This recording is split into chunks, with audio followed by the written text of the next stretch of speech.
बड़े लोगों को सुना है, उनके बारे में भी पढ़ा है। तो आप अगर सारी चीजों का निष्कर्ष निकालेंगे, आप सारी चीजों का निचोड़ निकालेंगे, तो अगर दुनिया में जितने भी कामयाब लोग हैं, उन्होंने एक चीज कॉमन कही है कि अगर आप जिंदगी में कामयाब होना चाहते हैं तो आपको अच्छी आदतें डालनी पड़ेगी। क्या डालनी पड़ेगी?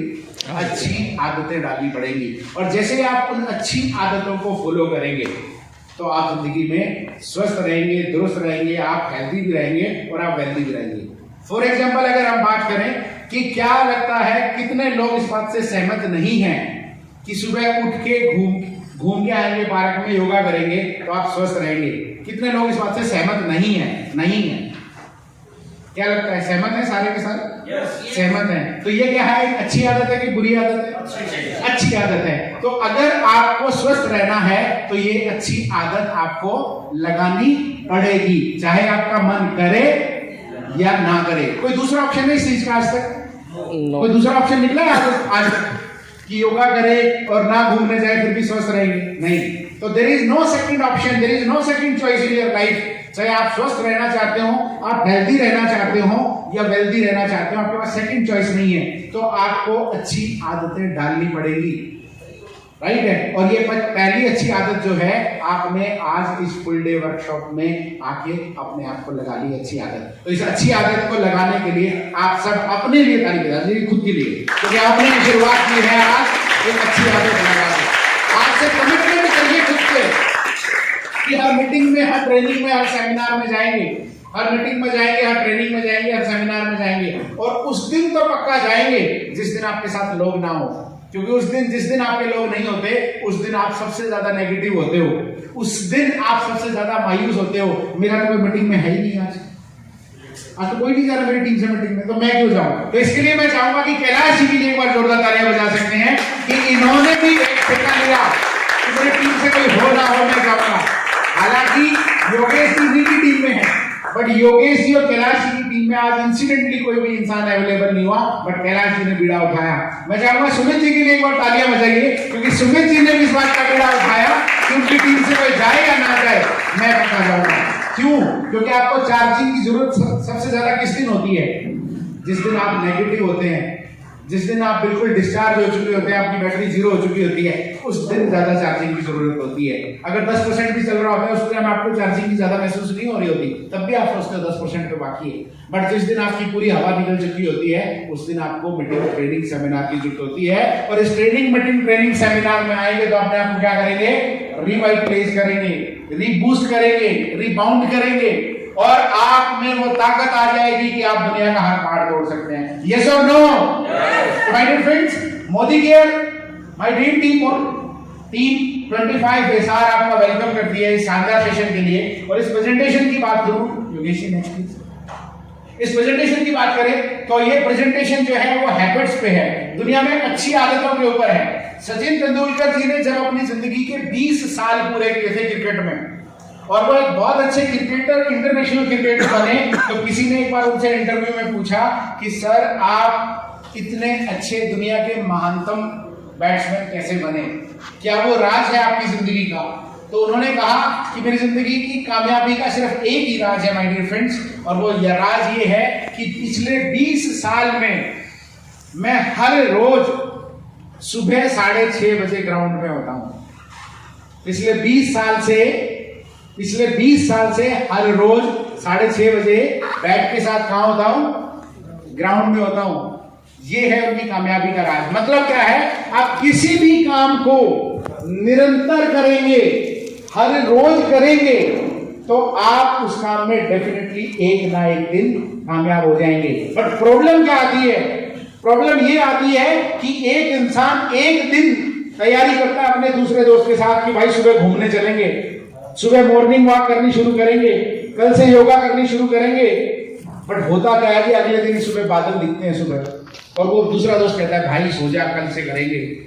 काय चक्कर में पड़ रहा है आजकल, तो सर्दी भी बढ़ गई है, कल से करेंगे। हाथ पैर टूटता है, तीसरे दिन आपके शरीर में बॉडी से बहुत ज्यादा पेन हो रहा है, आप जाना बंद कर देते हैं और अल्टीमेटली आप उस आदत को नहीं कर पाते हैं। दुनिया में जितने भी महान लोग हैं, दुनिया में जितने भी बड़े लोग हैं, उन्होंने किसी भी काम को लगातार किया है टाइम पर किया है और सालों तक किया है। जब वो सालों उस काम को करते हैं तो उस काम में महारत हो जाते हैं, उस काम के वो मसीहा बन जाते हैं, उस काम के वो पूजनीय बन जाते हैं। तो क्या आपके अंदर इतनी क्षमता है कि किसी काम को आप सालों तक लगातार करें? है इतनी ताकत? तो माय डियर फ्रेंड, ये स्लाइड्स जो हैं 8 habits of highly effective peoples, ये 8 आदतें दुनिया के महानतम लोगों की हैं, जो दुनिया में हर फील्ड में कामयाब है। ये सिर्फ बिजनेस में कामयाब नहीं है ये लोग दुनिया के हर फील्ड में कामयाब है। वो अपने गृहस्थ जीवन में भी कामयाब है, अपने फ्रेंड सर्कल में भी कामयाब है, अपने बिजनेस में भी कामयाब है। और इस बुक को लिखा था स्टीफन कॉवी, और दुनिया के सबसे महंगे स्पीकर हैं स्टीफन कॉवी। और स्टीफन कॉवी जो है वो 1 घंटे का प्रोग्राम करते हैं तो 60,000 से लेके $1,00,000 चार्ज करते हैं। 1 घंटे का कितना चार्ज करते हैं? $60,000 से लेके $1,00,000। कितने देर का? 1 घंटे का। क्या करते हैं वो? लोगों को सिखाते हैं, 1 घंटा बोल के जाते हैं। तो $1,00,000 की कीमत करें तो कितना हो गया आज के हिसाब से? 70 लाख रुपया 1 घंटे का। कितना लेते हैं? 70 लाख रुपया 1 घंटे का। और उनकी बात करें, स्टीफन कॉवी ने ये रिसर्च की 3,000 लोगों पे। इन हैबिट्स को लिखने से पहले 7 habits of highly effective peoples लिखी थी उन्होंने।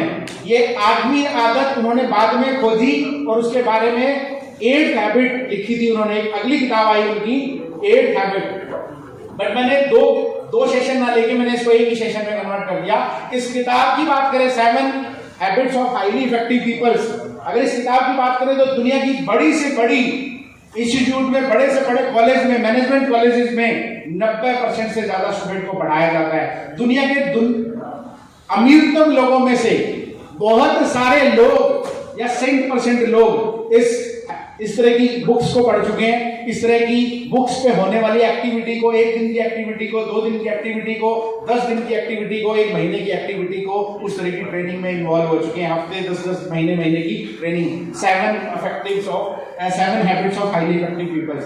तो जब उन्होंने 7 लिखी और ये किताब लिखी तो दुनिया की सबसे ज्यादा बिकने वाली किताबों में से एक रही है।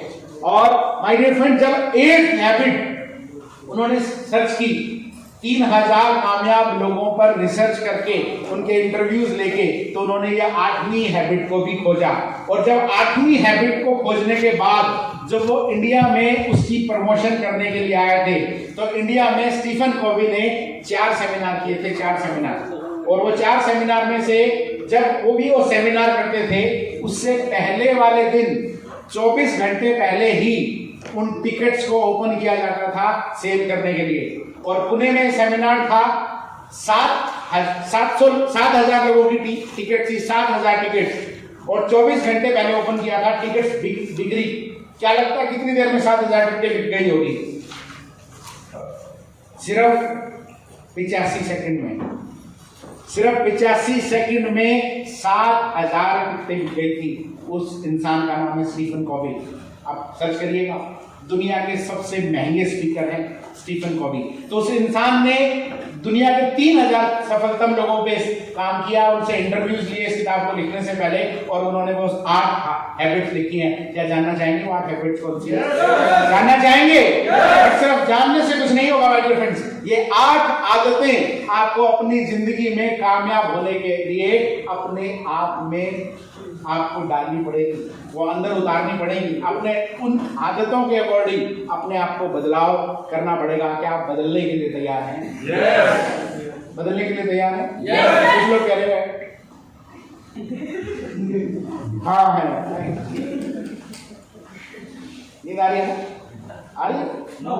कुछ लोग तैयार है, बट माय डियर फ्रेंड, मेरा मुद्दा यही है कि अगर इस मीटिंग में 2 लोग भी चेंज कर जाते हैं ना, तो अपना इस पैसे पूरे हो जाएंगे इस मीटिंग के। इस मीटिंग के लिए जितनी भी हमने तैयारियां की हैं, जितनी भी तकलीफें उठाई हैं, वो सब तैयार हो जाएंगे अगर 2 लोग भी इन हैबिट्स के लिए काम करते हैं। तो माय डियर फ्रेंड्स, पहली हैबिट जो है बी प्रोएक्टिव। बी प्रोएक्टिव, पहली हैबिट जो है वो बी प्रोएक्टिव है। और प्रोएक्टिव से पहले आपने, प्रोएक्टिव वर्ड हो सकता है आपने पहली बार सुना हो, इससे पहले सुना होगा आपने एक्टिव रहिए, बट ये है बी प्रोएक्टिव। ये कामयाब लोगों की पहली निशानी है। Be proactive. अब आप कहेंगे कि प्रोएक्टिव क्या होता है? प्रोएक्टिव के लिए मैं आपको एक छोटी सी स्टोरी सुनाऊंगा। एक होटल में एक फैमिली खाना खाने के लिए गई और खाना खाने के दौरान क्या हुआ कि एक लेडी के ऊपर कहीं से एक कॉकरोच आ गया। और जैसे कि कॉकरोच आता है और एक लेडी के ऊपर आया तो क्या लगता है लेडीज ने कैसे प्रतिक्रिया की होगी? वो डरी, वो चिल्लाई और उसने बहुत बुरे तरीके से उसको वहां से फेंकने की कोशिश की। ऐसे ही होता है। तो उसने क्या की? एक्टिविटी की। क्या की? एक्टिविटी की। और वो कॉकरोच जो है उछल के दूसरी लेडीज के ऊपर जो वहां लंच करने आई थी उस होटल में उसके ऊपर जा गिरा। और जैसे ही दूसरी औरत में वो कॉकरोच गिरा तो दूसरी औरत ने क्या किया होगा? दूसरी औरत भी चिल्लाई और झटपटाहट में उस कॉकरोच को अपने कपड़ों से उतारने की कोशिश की और उसको झटका जोर से। और झटकने के बाद वो वहां खड़े एक वेटर के ड्रेस में गिर गया। वो कॉकरोच उस होटल में वेटर पे गिरा और उस होटल के वेटर ने उतना जल्दी एक्शन नहीं लिया। उसने क्या किया? वो शांत खड़ा रहा और उस कॉकरोच को शांत होने दिया। कॉकरोच को शांत थोड़ा खा जाएगा। और उसने क्या किया? उस कॉकरोच को शांत होने दिया क्योंकि वो भी बहुत ज्यादा कंफ्यूज हो गया था दो लोगों से उछलने के बाद। और वो वेटर शांत रहा और शांत रहने के बाद वो कॉकरोच शांत हो गया, जिसमें बैठ गया। उस वेटर ने क्या किया? उसे पकड़ा और उसे बाहर फेंक दिया। It's called proactive. इसे क्या कहते हैं? प्रोएक्टिविटी कहते हैं। एक्टिविटी क्या थी? कॉकरोच देखा, उछलना शुरू कर दिया, चिल्लाना शुरू कर दिया, अरे मर गई मैं तो, आग लग गई। ये होते हैं एक्टिव लोग। और एक्टिविटी आपने किसके साथ की? कॉकरोच के साथ। उस एक्टिविटी को करने से कुछ आया आपकी जिंदगी में? कुछ नहीं आया। आपके लिए समस्या आपने पैदा कर ली। वो समस्या नहीं थी वो कॉकरोच। अगर वो समस्या होती कॉकरोच तो वो उस वेटर के लिए भी तो समस्या होती ना। वो समस्या नहीं थी, आपने समस्या बना लिया उस कॉकरोच को। और आपने वो समस्या अपने लिए नहीं, आपने दूसरी लेडी के लिए भी समस्या बना दी उसी चीज को। तो माय डियर फ्रेंड, ये होती है प्रोएक्टिविटी कि शांत रहिए परिस्थिति चाहे कोई भी हो। और एक्टिव और प्रोएक्टिव लोगों में फर्क बता देता हूं। एक्टिव लोग क्या कहते हैं? एक्टिव लोग हमेशा जिंदगी में रोते रहते हैं कि भाई साहब ये सरकार बदल गई, इसने तो देश का बेड़ा गर्क कर दिया है। अगर सरकार दूसरी होती, मैं पर्सनली जा रहा हूं, तो आज तक तो हमारी जिंदगी बदल चुकी होती। मैं भाई साहब धीरू भाई अंबानी के घर में पैदा नहीं हुआ। अगर मैं पैदा होता तो आज मुझे इतनी गरीबी नहीं झेलनी पड़ती। भाई साहब मैं तो बहुत गरीब घर में पैदा हुआ हूं। अगर थोड़े ठीक ठाक घर में पैदा होता तो हो सकता है हमें भी अच्छी ट्यूशन मिल जाती, और अच्छी ट्यूशन मिल जाती तो हो सकता है हम भी जज बन जाते। तो जो एक्टिव लोग हैं वो रोते रहते हैं परिस्थितियों के हिसाब से, वो बिलखते रहेंगे जिंदगी में, भाई साहब ये नहीं हुआ, भाई साहब वो नहीं हुआ, जिंदल ने गोद नहीं लिया। अगर जिंदल गोद ले लेता तो गरीबी खत्म हो जाती। ये होते हैं एक्टिव लोग। बट प्रोएक्टिव जो लोग होते हैं वो किसी भी परिस्थिति में हर चीज की जिम्मेदारी खुद लेते हैं और वो कहते हैं कि अगर मैं गरीब घर में भी पैदा हुआ हूं तो इसमें मेरा कोई कसूर नहीं है, मैं उस गरीबी को काम करके दूर कर दूंगा और मेरे पिछले खानदान को भी बना दूंगा। वो होते हैं प्रोएक्टिव लोग। वो किसी भी परिस्थिति को खराब नहीं करते हैं, वो हर परिस्थिति की जिम्मेवारी खुद लेते हैं। वो कहते हैं कि अगर मैं गरीब नहीं हूं तो मेरी वजह से हूं, अगर मैं जीबीडी नहीं बना तो मैं मेरी वजह से नहीं बना। बट एक्टिव लोग क्या कहते हैं? अगर मैं जीबीडी नहीं बना तो तरुण बजाज जी की वजह से नहीं बना, अगर मैं जीबीडी नहीं बना तो कंपनी की वजह से नहीं बना, अगर मैं जीबीडी नहीं बना तो प्रोडक्ट शॉर्ट होने से नहीं बना, अगर मैं जीबीडी नहीं बना तो मैं दाल चावल चीनी आटा आने से नहीं बना। और जो लोग जीपीटी बन गए उन्होंने क्या किसी चीज को दोष दिया है? This is the difference of active and proactivity. तो क्या रहेंगे आज के बाद, एक्टिव रहेंगे कि प्रोएक्टिव रहेंगे? हर चीज की जिम्मेदारी खुद लेंगे। अब बहुत सारे लोग इस बात के लिए रोते हैं, अपलाइन तो मीटिंग ही नहीं करता जी, अपलाइन तो डेमो किट लेके नहीं आता जी, अपलाइन ने तो प्लान करना नहीं सिखाया जी। आप क्या कर रहे हो? कामयाब ना होने के लिए किसको दोष दे रहे हो? अपलाइन को दे रहे हो? किसको दे रहे हो? सिस्टम को दे रहे हो? किसको दे रहे हो? कंपनी के ट्रेनर को दे रहे हो? किसको दोष दे रहे हो? समीर मोदी को गालियां निकाल रहे हो। बट क्या लगता है ऐसा करने से आपकी जिंदगी बदल जाएगी? बट उतने हालात में, उसी हालात में भी बहुत सारे लोग जीपीटी बने हैं। लॉकडाउन में जहां पूरी दुनिया बंद थी, 97% भारतीयों की इनकम कम हुई है लॉकडाउन में, मतलब सिर्फ 3% लोगों को फर्क नहीं पड़ा। तो 97% में तो हम सब आते हैं लगभग। तो 97% की जिम्मेदारी किसको देते हैं? भगवान की गलती है जी, चाइना वाला ने कैसी कैसी कर दी देश की। तो माय डियर फ्रेंड, उसी लॉकडाउन के अंदर भी बहुत सारे लोगों ने ग्रोथ की है। उसी लॉकडाउन में भी बहुत सारे लोग नए जीबीडी बन के आए हैं। उसी लॉकडाउन में भी जहां हमारा बीवी जो है 10 लाख भी नहीं होता था, उसी लॉकडाउन में हमारा बीवी 25 लाख होने लग गया। 10 लाख वाला बिजनेस 25 लाख चला गया। तो क्या लगता है, मतलब परिस्थितियां चाहे कुछ भी हो, उनकी जिम्मेवारी लीजिए। तो क्या बनना है आज के बाद, एक्टिव बनेंगे कि प्रोएक्टिव? प्रोएक्टिव बनना है। किसी के ऊपर मथना नहीं है, किसी के ऊपर अपनी नाकामयाबी को मरना नहीं है, उसके सिर पे घड़ा नहीं फोड़ना है नाकामयाबी का। हर चीज की जिम्मेदारी खुद ली है, हर चीज को। इस मीटिंग की जिम्मेदारी किसने ली? आपके अपलाइंस ने ली। क्या मैंने योगेश जी को बोला था जी फुल डे वर्कशॉप करो? क्या मैंने कुंडू जी को बोला था, संदीप नागपाल जी को बोला था फुल डे वर्कशॉप करो? नो, मैंने नहीं बोला। उन्होंने कहा सर कि हम फुल डे वर्कशॉप करना चाहते हैं, क्या आप उस दिन हमारे लिए 2 घंटे निकालोगे? तो मैंने कहा 2 घंटे नहीं, मैं कोशिश करूंगा पूरा दिन निकालो तुम्हारे लिए। तो क्या बनती है आपके लीडर्स के लिए? इतनी बनती है, करोड़पति बनना सिखा रहे हैं आप। दिस इज कॉल्ड तो प्रोएक्टिव रहिए जिंदगी में, और किसी भी चीज को समस्या मत बनाइए।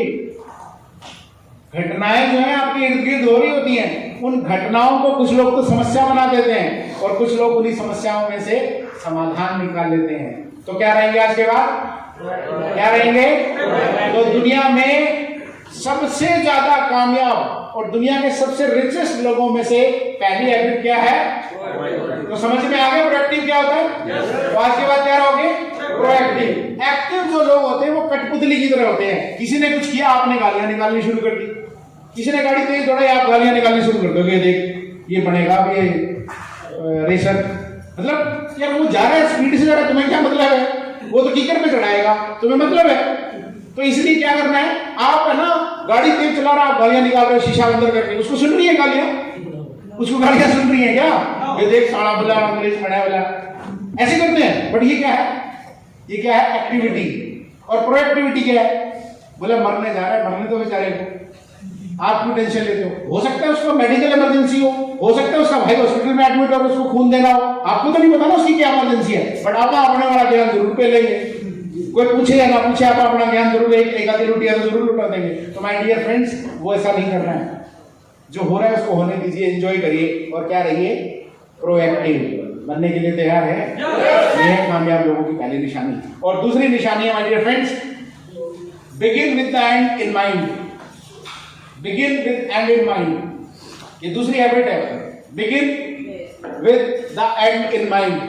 किसी भी काम को करने से पहले उसका फाइनल रिजल्ट जरूर दिमाग में रखिए। किसी भी काम को करने से पहले, जैसे पुनिया जी 250 किलोमीटर चल के आए हैं, 250 किलोमीटर चल के आए, इन्हें पता था 9:30 बजे पहुंचना है। तो इनके दिमाग में क्या था? 9:30 बजे पहुंचना है। तो इनके दिमाग में क्या था? फाइनल डेस्टिनेशन था कि मुझे 9:30 बजे पहुंचना है। तो इन्होंने शुरुआत क्या करी? 3 बजे। क्या शुरुआत करी इन्होंने? 3 बजे करी कि 3 बजे उठूंगा, नहाऊंगा, धोऊंगा, 4 बजे तक चाय पी के और निकल पड़ूंगा, और आराम से भी जाऊंगा तो भी 4 घंटे में साथ पहुंच जाऊंगा, 8 बजे पहुंच जाऊंगा। कहीं जाम मिला तो 8:30 पहुंच जाऊंगा, कहीं कुछ और ब्रेकेज हुआ तो रोड पे घूम के जाना पड़ा 50 किलोमीटर, तो 9 बजे पहुंच जाऊंगा, 9:30 बजे पहुंच जाऊंगा। My dear friend, it's a proud moment to all of us कि 250 किलोमीटर से भी आदमी आके 9:30 बजे था, जबकि हिसाब से आने वाले लोग भी करा के आए हैं। तो स्टार्ट क्या करना आपने? Begin with the end in mind. आप इस वर्कशॉप में आए, आपके पास टाइम था कि नहीं था, आपके पास पैसे थे कि नहीं थे, आपने हो सकता है उधार लिए हो सकता है आपने अपलाइन को कहा भाई साहब बाद में दे देंगे, बट आपके दिमाग में क्या था कि इस वर्कशॉप को अटेंड करना है। 9 से 9:30 से लेके 5 बजे तक की मैंने वर्कशॉप अटेंड की है। तो आपके दिमाग में क्या था? एंड पॉइंट था। अगर जब आप अपने बच्चों में एडमिशन कराते हो तो एडमिशन कराते हो तो क्या एलकेजी कराने के लिए कराते हो? नहीं, आप क्या करवाने के लिए कराते हो कि मेरा बच्चा है, मेरी बेटी ग्रेजुएट होगी या मास्टर्स होगी और वो एक आईएएस बनेगी, एक डॉक्टर बनेगी, एक इंजीनियर बनेगी। यही होता है ना हमारे दिमाग में। तो शुरुआत किस चीज को लेके करते हैं? एंड को लेके। अब मोदी गियर में आए हो, क्या करने आए हो? कंसल्टेंट बनने आए हो, सीनियर कंसल्टेंट बनने आए हो, सुपरवाइजर बनने आए हो, डायरेक्टर बनने आए हो, या जीबीडी बनने आए हो? नो, जीबीडी भी मत बनिएगा। 10 लाख रुपए महीना की इनकम आए वो जीबीडी बनिएगा। जीबीडी तो वो भी है जो 50-50 हजार रुपए कमाते हैं। ऐसा जीबीडी बनने से पहले सुसाइड कर लेना। जीपीटी ऐसे भी है जिनको 50,000 रुपये आता है, ऐसे जीपीटी हैं, और मैं बता दूंगा आपको। तो ऐसे जीपीटी भी मत बनिएगा। बोले साहब जीपीटी बने ना बने, 10 लाख आते हो, प्लैटिनम हो, कैसी रहेगी? जीपीटी बनिए ना बनिए, प्लैटिनम को भी आते हैं 10 लाख रुपए, ऐसा स्ट्रक्चर दे सकता हूँ आपको, काम तो आपको करना पड़ेगा था। तो अपनी एंड को ध्यान में रखकर एक्शन लेना है। तो बट जब अब समस्याएं क्या आएगी, जीपीटी यूं बना जाएगा, 400 रुपए देके फुल डे वर्कशॉप करके पनीर अच्छा नहीं था जी, सैंडविच में तो ब्याज ज्यादा थे, क्रीम तो थी नहीं उसमें, परोठा तो मिला ही नहीं यार, सैंडविच खाइए 5, मैं तो कह रहा हूँ 40 की थी, 5 खाली 200 की तो वही होगी, 50 से नीचे तो कॉफी भी नहीं मिलती। अरे ना कप भी अच्छे वाले दे रखे थे, क्रॉकरी भी अच्छे वाली थी। आपको तो कल अच्छा सुरेंद्र कुंडू जी ने कितने कमाए 400 में? उन्होंने मेरा सुरेंद्र कुंडू जी 2,000 रुपए की लाठी दे रहे अलग से, ये साउंड वाले के दे रहे अलग से, तो आपसे नहीं लिए जाएंगे 425 रुपये तो होटल वाले को जाएंगे। तो इनके दिमाग में था एंड, क्या एंड था कि हमने हमारे लीडर्स को तैयार करना है, चाहे 3-4 हज़ार रुपये घर से लग जाए, ये होती है लीडरशिप।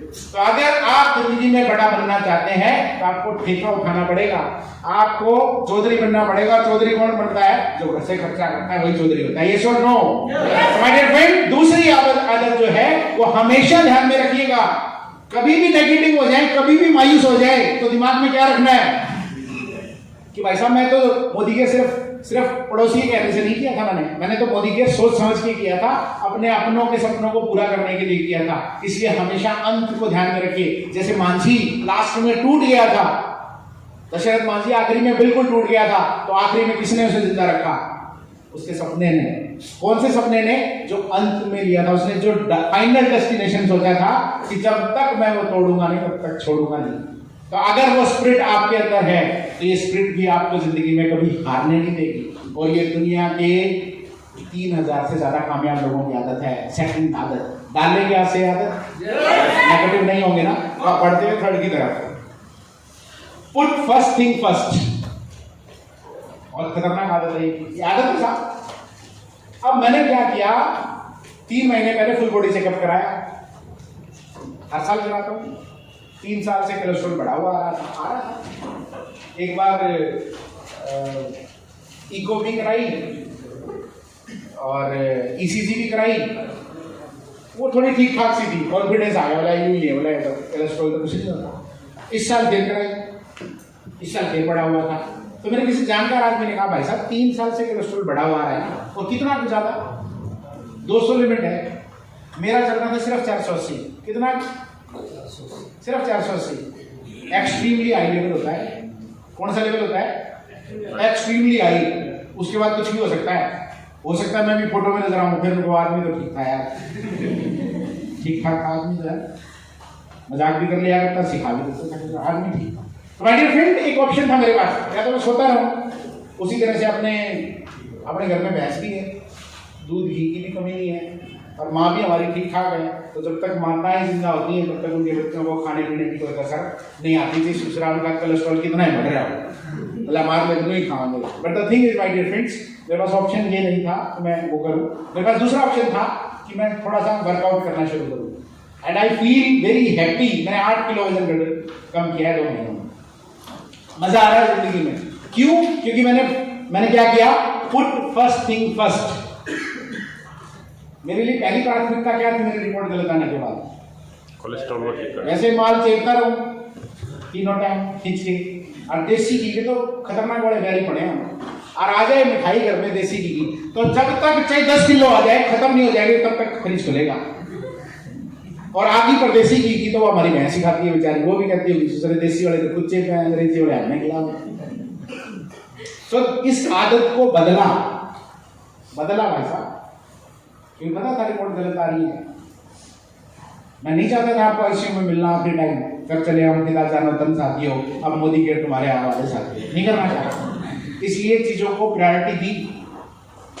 बिजनेस तो करना ही करना था, बट मैं चाह रहा था कि यार अब तो थोड़ा सा मजे करने की जिंदगी आई है, 6 साल धक्के खा के, और अभी फोटो में नजर आएगा तो क्या कहेंगे, बच्चे नहीं है, बापू ने काम तो ठीक ठाक ही किया था, गाड़ी गुड्डी तो आगे 20-22 लाख रुपए की है, ठीक ठाक चल रहा है काम नहीं कर रहे तो भी पैसा आ जाएगा।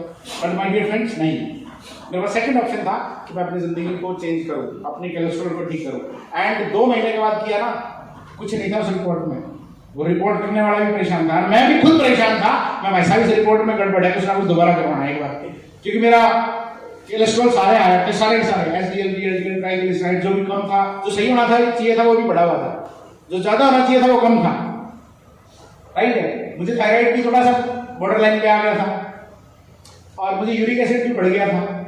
जब 2 महीने के बाद कराई ना, कुछ नहीं था माय डियर फ्रेंड्स, मैं खुद शॉक था। बट वो जो आर्य जी है मेरे मित्र हैं बड़े अच्छे और स्पिरिचुअल आदमी है, लैब चलाते हैं, उन्होंने कहा सुरेंद्र जी आपका शरीर ही बता रहा है कि कोलेस्ट्रॉल आएगा कहां से। तो अपनी चीजों को जिंदगी में जिस चीज की प्राथमिकता उसे किस पे रखिए, पहले रखिए। आज हो सकता है आपकी घर में आपकी सिस्टर की शादी हो, तो आपके लिए मीटिंग जरूरी नहीं है उस दिन पे, नहीं। आपके भाई की शादी हो, उस दिन आपकी जरूरी प्राथमिकता मीटिंग नहीं है। उस दिन मैं नहीं कहूंगा आप मीटिंग में आइए, उस दिन मत आइए। उस दिन आपकी पहली प्राथमिकता आपके भाई या बहन की शादी हो सकती है। बट अगर आपके बिना वो शादी हो सकती हो, जैसे मेरे घर में 3 कार्ड आए और मुझे पता था तीनों के तीनों मेरे जाए बगैर फेरे ले लेंगे, लड़के या लड़की जो भी है, तो उनकी प्राथमिकता मैं नहीं हूं, तो क्या मेरी प्राथमिकता में होना चाहिए? होने चाहिए कि नहीं होने चाहिए? नहीं होने चाहिए। तो बहुत सारे लोग आज मीटिंग में वो भी नहीं आए जिनके पड़ोस में दूसरी गली में शादी थी और उस लड़के से उसकी कोई राम रूमी नहीं थी, कोई शामशुमी नहीं थी। वो 20 साल पहले के पड़ोसी इसलिए कार्ड दे गए शर्मा शर्मी में, और वो बोले जी आज मीटिंग में क्यों नहीं आ रहे हो? बोले जी हमारे पड़ोस में शादी है। तो भाई शादी वाले की तो शादी हो जाएगी और आपकी गाड़ी नहीं आएगी। तो आपको क्या करना है जिंदगी में कामयाब होने के लिए? पहले चीजों को किस पे रखना है? पहले रखना है। तो पहली चीज क्या थी? आपकी मीटिंग थी, आपको ट्रेनिंग में आना था, अपने सेमिनार में आना था, चीजों को सीखना था। जब आप सीखेंगे तब आप लोगों को सिखा पाएंगे। ये आपकी प्राथमिकता थी। और दुनिया के सबसे अमीर और कामयाब लोगों की प्राथमिकताओं में से तीसरी प्राथमिकता थी पुटिंग फर्स्ट थिंग्स फर्स्ट। तो रखेंगे आज से हर चीज को प्राथमिकता में। अपनी प्राथमिकता को पहले डिसाइड करिए कि आपको करना क्या है, आपकी जरूरत क्या है, सबसे पहली प्राथमिकता क्या है। मैं भी शादियों का बहाना लगा के ना आता, मीटिंग तो होती, क्या मैं नहीं आता तो क्या मीटिंग नहीं होती?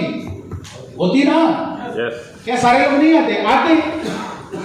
राइट है, हो सकता है इससे भी अच्छी होती, बट मैंने अपनी प्राथमिकता दी कि यार मैं कमिटेड हूं, मेरा परिवार मेरा इंतजार कर रहा है, और मेरा वो परिवार है जिसके लिए, जो मेरे लिए जी सकता है, मेरे लिए मर सकता है, जिनकी प्राथमिकता मैं हूं, तो मेरी प्राथमिकता भी आप है, इसलिए मैंने इन चीजों को प्रायोरिटी पे रखा। तो क्या आप रखने के लिए तैयार हैं? यस। तो नेक्स्ट हैबिट की बात करते हैं माय डियर फ्रेंड। कामयाब लोगों की चौथी आदत क्या है? और चौथी आदत भी पहली 3 आदतों की तरह सिंपल है, बहुत सिंपल है, बहुत आसान है। चौथी आदत की अगर हम बात करें तो ये जो आदत है ये भी बड़ी सिंपल है। Think win win. हमेशा दुनिया में ऐसे काम करिए जिससे आपको फायदा तो हो बट किसी और को नुकसान ना हो।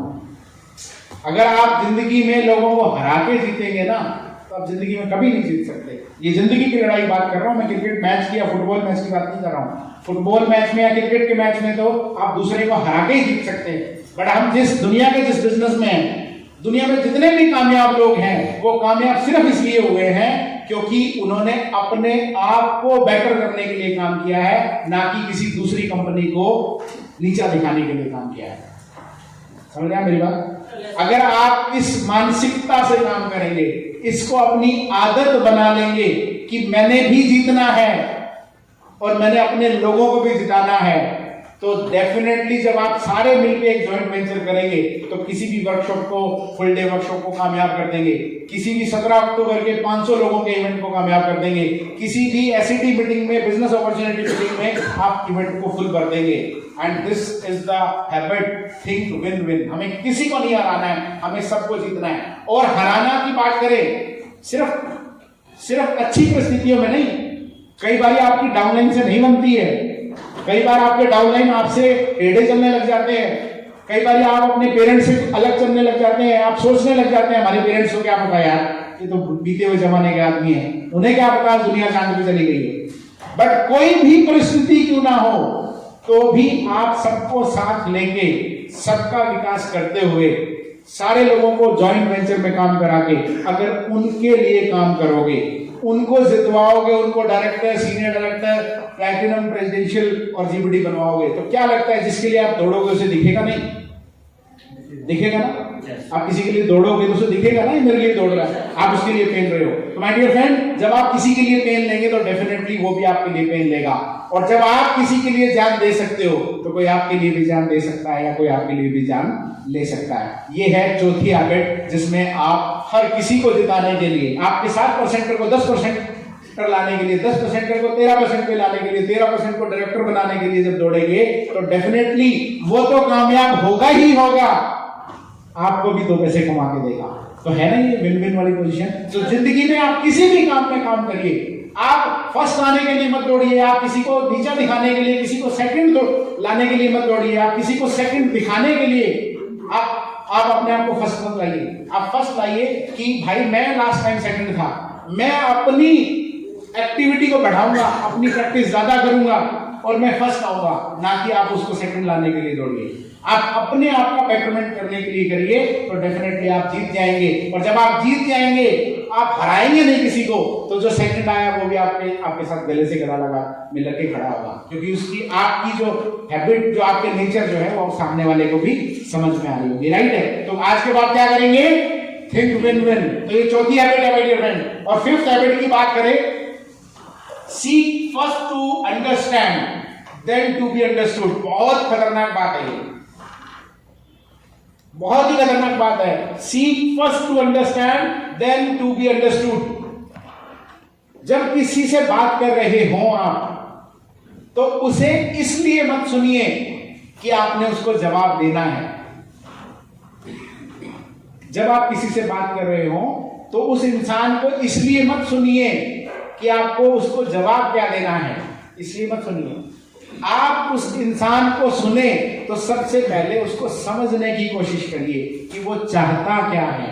कई बार क्या होता है, आपने किसी को प्लान देना शुरू किया और अब उसने कहा भाई साहब पता है मेरे को तो मोदी केयर में क्या होता है, और इतना कहा नहीं और आपने रायता बिखेरा नहीं और आप बिना तेल पानी के चढ़ जाते। तेरे को क्या पता मोदी केयर क्या है, तूने मोदी केयर करी नहीं, तूने सुनी नहीं, तुझे कुछ नहीं पता, तो कुछ नहीं कर सकता जिंदगी में। मतलब हम तो तेल पानी लेके चढ़ गए उसके ऊपर। उसने तो सिर्फ ये कहा था ना भाई साहब मैंने पता है मुझे मोदी केयर के बारे में, बट आपने सिर्फ इतना सुनते ही शुरू हो गए। आपने उसको समझने की कोशिश नहीं करी, आपने उसकी भावना को समझने की कोशिश नहीं करी, या आपने अगला सवाल ये नहीं पूछा कि भाई साहब आप कहना क्या चाहते हो, आपका भाव मुझे समझाइए। हो सकता है वो कुछ और ही कहना चाह रहा हो बेचारा, बट आपने जो इतनी बात कही नहीं, आपके डाउनलाइन में कई बार कह दिया अरे सर आपको क्या पता, इतना कहा नहीं और आप उस पर फिर तेल चलाने लगे। अच्छा मैं हीरो क्या कर रहा हूं, मैं हीरो डायरेक्टर बन गया, तू सिखाएगा मेरे को?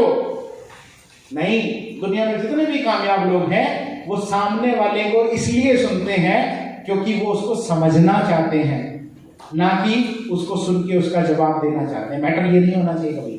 तो अगर ये आदत आप अपने व्यवहार में, अपनी जिंदगी में ले आएंगे तो डेफिनेटली आप जिंदगी में किसी भी फील्ड में, चाहे वो मोदी केयर हो, चाहे वो दुनिया का कोई भी काम क्यों ना हो, उसको में आप कामयाब हो जाएंगे। तो किसी को समझे पहले कि वो कहना क्या चाह रहा है, उसका भावार्थ क्या है, उसका मतलब क्या है। खुद ही मतलब मत निकाल लीजिए उसकी बात का और खुद ही तेल पानी लेके मत चढ़ जाइए। अगर जिंदगी में कामयाब होना चाहता है तो सबसे पहले उसे समझने की कोशिश करें, जवाब देने के लिए नहीं।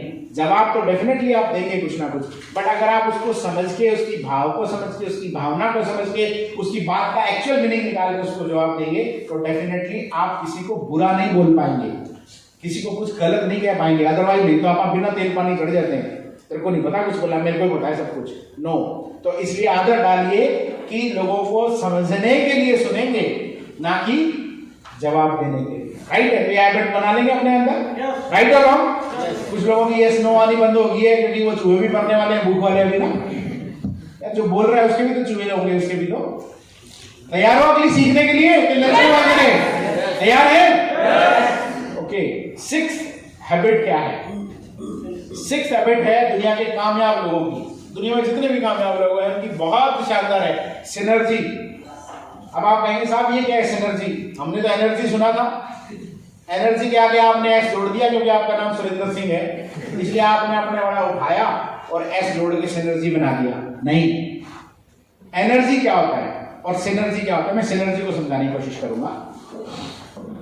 जब आप लोग किसी भी बैकग्राउंड से आते हो, किसी भी परिवेश से आते हो, किसी भी एजुकेशन बैकग्राउंड से आते हो, और उन सारी चीजों को मिला के, सारे तजुर्बों को मिला के भी अगर आप किसी ऑर्गेनाइजेशन को कामयाब करना चाहते हो,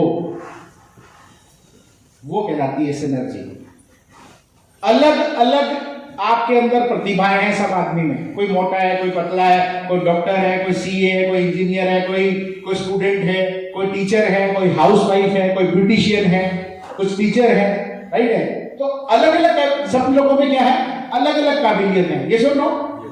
इन सारी काबिलियतों को जोड़ के हर आदमी एक दूसरे को कामयाब करना चाहे, वो एनर्जी क्या होती है, सिनर्जी। क्या होती है, सिनर्जी होती है। जैसे एक कंपनी है, मान लीजिए जिंदल साहब की कंपनी है, वहां पे एक आदमी सिक्योरिटी गार्ड है, शायद 8 भी ना पढ़ा हो, वहां हो सकता है एक ऑपरेटर हो जो 12 भी ना पढ़ा हो, वहां एक सुपरवाइजर है जिसने बीए भी ना किया हो, आईटीआई भी ना की हो, तो वहां पे एक मैनेजर हो सकता है जो बीटेक या एमटेक भी हो सकता है, वहां पे एक सीईओ हो सकता है जो एलएलबी लॉ हो सकता है, एमबीए हो सकता है। बट उन सारे लोगों में अलग अलग क्वालिटी होने के बावजूद भी वो जिंदल ग्रुप को तरक्की करवाना चाहते हैं, ये सुनो। इस होटल में सोनू जी के साथ बहुत सारे लोग स्टाफ हैं, सोनू जी को हो सकता है रोटी ना बनानी आती हो, राइट है, जो सिक्योरिटी गार्ड है उसे परोठे ना बनाने आते हो, और जो परोठे बनाता है उसे बिल्ला बनाना आता हो। बट इन सारे लोगों का मोटिव क्या है कि जितने भी लोग हैं, हमें जो भी प्रतिभा है, हमें इस होटल को ऊपर उठाना है, इस होटल की तरक्की करनी है, और जब उस होटल की तरक्की होगी तो डेफिनेटली उन लोगों की तनख्वाह बढ़ जाएगी, यस और no. This is called synergy, ये होती है सिनर्जी। बट सिनर्जी के बारे में मैं आपको बता देता हूं, हम भारतीयों में सिनर्जी का हाल क्या है। मैं रिसर्च बता देता हूं कि हमारे बीच में सिनर्जी का हाल क्या है। 1 Indian is equal to 3 Japanese. समझिएगा, ये सारा फैक्ट है, डेटा है। एक भारतीय 3 जापानी के बराबर है। जापानी हमसे बहुत ज्यादा समझदार है, बट अगर सिनर्जी की बात करें तो एक भारतीय 3 जापानियों के बराबर है, इतनी ताकत रखता है। But 2 Indian is equal to 1 Japanese. 2 Indian is equal to 1 Japanese. एक भारतीय 3 जापानियों के बराबर है। एक अल्लाह को बहुत खतरनाक है वो, बट जैसे ही वो 2 होते हैं तो उनकी ताकत 3 जितनी नहीं रहती, 1 जितनी आ जाती है। क्यों? अब वो कहेगा तेरे को क्या पता, दूसरा क्या कहेगा तेरे को क्या पता, वो उसकी टांग खींच रहा होता है और वो उसकी टांग खींच रहा होता है। ये भारतीयों की बात है, ये रिसर्च है, ये एनालाइज है। और 3 Indian is equal to 0 Japanese. ये हम लोगों की कमी है, ये पूरे भारतीयों की बात बताई जा रही है। एक भारतीय 3 जापानी जितना काम कर सकता है, बट 2 मिल जाते हैं तो 1 जापानी जितने रह जाते हैं, और 3 भारतीय मिल जाते हैं तो 0 जापानी जितने हो जाते हैं। हम कुछ नहीं कर सकते। क्यों? हम एक दूसरे को ज्ञान के लिए लग जाते हैं। तेरे को क्या पता, वो कहेगा तेरे को क्या पता, वो कहेगा तेरे को क्या पता, वो कहेगा उसकी टांग खींच, वो कहेगा उसकी टांग खींच, हम एक दूसरे की टांग खींचने में लग जाते हैं।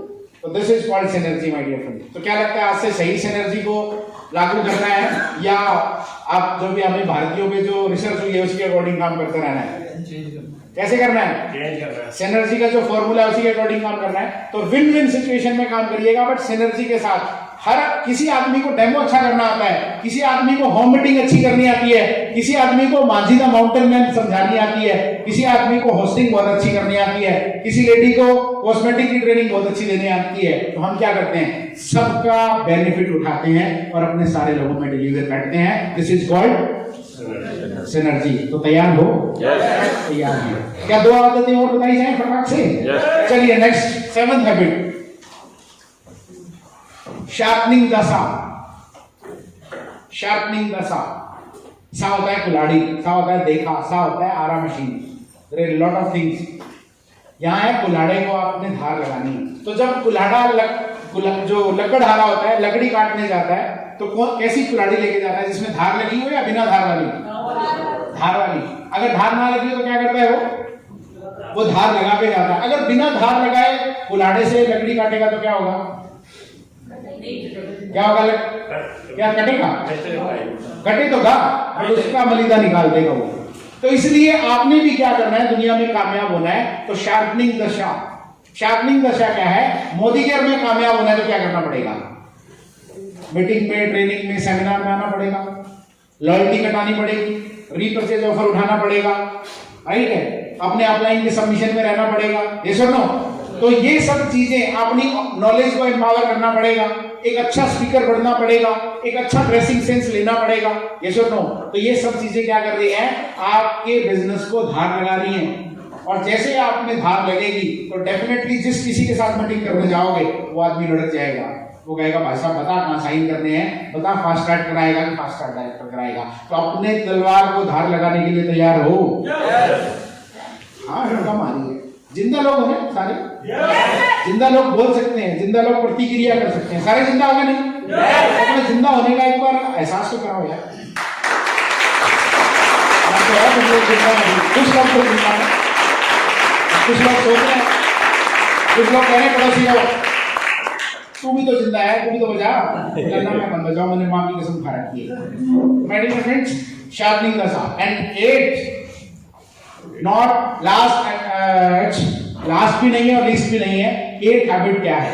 8वीं हैबिट जो है स्टीफन कॉवी ने बाद में सर्च करी थी, इसके लिए अलग से किताब लिखी गई थी। अदरवाइज 7 हैबिट्स मिलेंगे आपको, आप यूट्यूब पे जाएंगे, गूगल पे जाएंगे, 8 हैबिट्स के जो रिसर्च या एक पीपीटी आपने बनाई है मेरे ख्याल से, मुझे लग रहा है दुनिया में, क्योंकि 8वीं हैबिट जो है उसे बाद में खोजा गया था, बाद में उसके ऊपर रिसर्च हुई थी और बाद में उसके ऊपर डिस्कशन हुआ था। तो माय डियर फ्रेंड 8 हैबिट, और ये हैबिट भी अगर आपने ढूंढी, उसके ऊपर काम किया तो डेफिनेटली आप कामयाब हो जाएंगे। तो क्या लगता है, आप कामयाब होना चाहेंगे कि हो चुके हैं? मुझे तो लग रहा है हो चुके हो। 8 हैबिट है my dear friend, don't want to change others, don't want to change others, first change yourself, others will follow you. अक्सर हम गलती क्या करते हैं, इसलिए एक पेट डायलॉग है मेरा, जो लोग अक्सर दुनिया बदलने की बात करते हैं वो खुद को नहीं बदल पाते हैं। अक्सर लोग जो दुनिया बदलने की बात करते हैं वो खुद को नहीं बदल पाते हैं। तो मुझे यहाँ समीर मोदी जी का स्लोगन याद आता है, सोच बदलो, खुद को बदलो, दुनिया बदलो। बट हम सोच नहीं बदल पाए आज तक, वही छोटी सोचेंगे, मीटिंग में नहीं जाएंगे, अपलाइन के बारे में सोचेंगे, इसको फायदा हो रहा है, मैं तो मीटिंग में जाऊंगा, तो मैं तो ज्वाइन नहीं कराऊंगा तो इसका फायदा है, अपलाइन का फायदा है। आज इनकी गाड़ी आ रही है तो किसके दम पे आ रही है? मेरे दम पे आ रही है। But my dear friend, upline ने आपको पैदा किया है तो किसी और को भी पैदा कर सकता है, आपको ढूंढ सकता है तो किसी और को भी ढूंढ सकता है। तो इसलिए क्या करना है, एक हैबिट है दुनिया के कामयाब लोगों में से, लोगों को बदलने की कोशिश मत करिए। आप घर में जाएंगे, बीवी अच्छी सब्जी नहीं बनाना जानती बेचारी, आप क्या करोगे? लड़ाई करोगे, दंगा करोगे, रोज करोगे तो क्या होगा? 6 महीने बाद तलाक हो जाएगा। तो क्या समाधान निकल गया? किसी को चेंज करने की कोशिश मत करिए, अपने आप को बदलिए। अगर उसने खराब भी खाना बनाया तो यूं कहा कि भगवान बहुत ही बढ़िया खाना बनाया है, तो ऐसा तो सोनू जी के होटल में भी नहीं मिला था, इतना बढ़िया खाना ऐसा बनाया है। चाहे उसमें नमक की मात्रा भरपूर हो, वो कहेगी शानो में भी खाने देखो 1 चम्मच, और खाते ही वो थूक देगी और कहेगी भाई साहब ये तो क्या नाम मियाँ जी, ये तो बिल्कुल खराब था। बोला जी मेरे को तो अच्छा ही लगा। बट वो अच्छा लगा तो वो अपनी गलती समझ जाएगी, और गलती समझ जाएगी तो अगली बार क्या करेगी? खाना सर्व करने से पहले आपको चेक करके देगी। ये सुनो, तो किसी और को बदलने की कोशिश मत करिए। जिंदगी में हम सब कुछ बदलने की कोशिश करते हैं, सब कुछ, अपलाइन बदल जाए, कंपनी बदल जाए, प्रोडक्ट बदल जाए, कुछ लोग तो सोचते हैं बीवी बदल जाए, बीवी सोचती है हस्बैंड बदल जाए। जमाना आ गया, साथ में तो जमाने की बात कर रहा हूँ, राइट? कुछ हमारे जैसे भी हैं 12 साल से, कुछ 20 साल से, कुछ 25 साल से यहाँ रिकॉर्ड धारी बैठे हैं लोग, ऐसी बात नहीं है। तो कुछ बदलने की कोशिश मत करिएगा जिंदगी में, अपने आप को बदलिए। अगर मैं आज पतला हुआ हूं तो क्या मुझे कहने की जरूरत है भाई साहब देखिए थोड़ा सा पतला लग रहा हूं? लोग खुद ही कहते हैं सर आप बदले नजर आ रहे हो। तो लोगों को बदलने की कोशिश मत करिए, खुद को बदलिए। और जब आप खुद को बदल लेंगे तो डेफिनेटली लोग आपसे इंस्पायर होकर आप जैसा बनना चाहेंगे। तो क्या लगता है, बनाना चाहेंगे लोगों को अपने जैसा? अपने आप को कामयाब करने के लिए तैयार है क्या? अपनी आदतों को बदलने के लिए तैयार है क्या? तो अगर आपने तैयारी की और ये 8 आदतें बदली तो दुनिया की कोई ताकत ऐसी नहीं है जो आपको बदलने से, दुनिया में आगे बढ़ने से रोक पाए। तो thank you so very much. और आपने मुझे सही करा एंड फॉरवर्ड टू योगेश साहब। Thank you so very much.